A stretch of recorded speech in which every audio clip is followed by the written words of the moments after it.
Well, let's see what sleep shows me tonight.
Snow. To see snow in your dreams signifies your obstacles and inhibitions. When you find this, try to leave the area as fast as you can so you can release and express these emotions and inhibitions. Alternatively, snow means that you're feeling indifferent, alone, and neglected.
Oh, crap.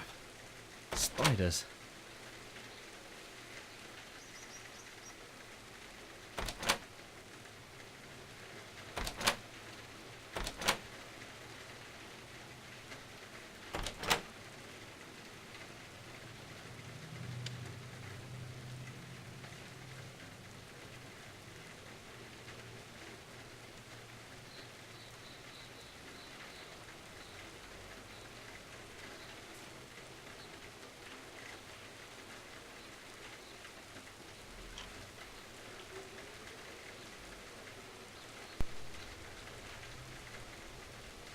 Alright, it looks like this might be it of Dream.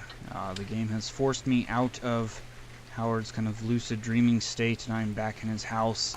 One thing that always bothers me about waking up again is all the lights are back on, even though I turned them off like Howard asked me to. Somebody turns them back on, which is actually what I was looking for. I was thinking maybe that since I'd been forced awake, that something had come and disturbed my house. Maybe there was somebody here. I doubt it was the person that the game has been talking about. He apparently had somebody living here, probably a love interest at this point. The game seems to be indicating that there was somebody he lived with that he was romantically attached to, and that she has probably died. It seems to be the case. She's died or she's gone away. The game is not really explicitly said either. To me, the stuff in that last part where I was walking through the dream maze seemed to imply that somebody had died. And it also implied that Howard just kind of stood by and waited around and didn't really do anything, didn't interact with him a whole lot, and that there's some amount of guilt there that he has yet to overcome and really face. I will say, though, that dream maze was probably my favorite part, simply for one thing. There was one part where it said, keep an ear out for the dreamer, or something like that.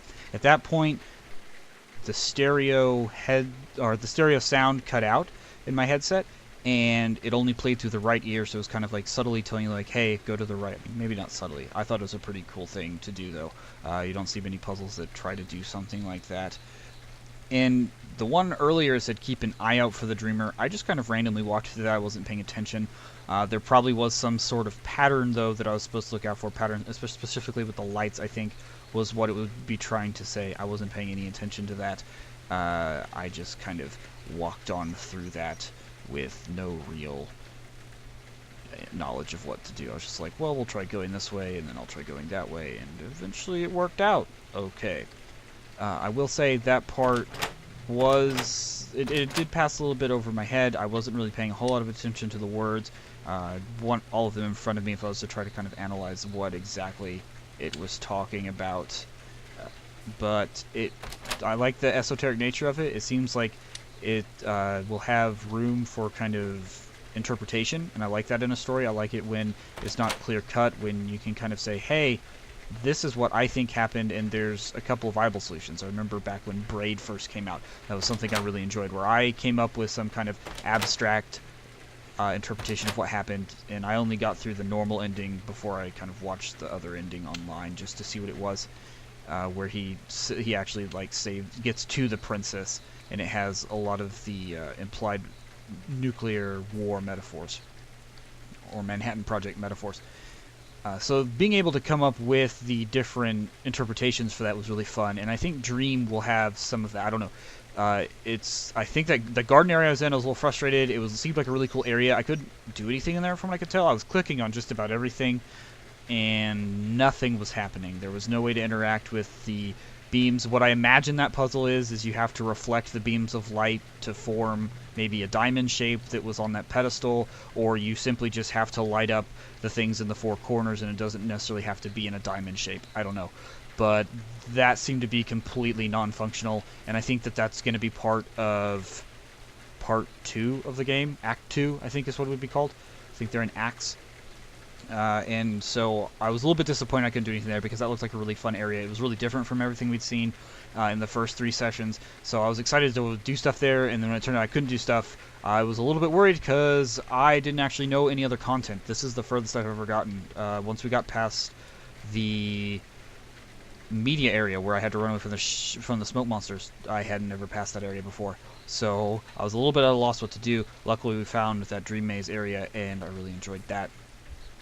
So hopefully Act 2 will be coming along soon. I don't know what the development schedule is for this game, but the developer, Hypersloth, they have their main developers. I don't know how many people are working on it. Might be one, might be two, but they are on the Steam forums discussing things with people. They are actively taking suggestions on bug fixes and feature requests.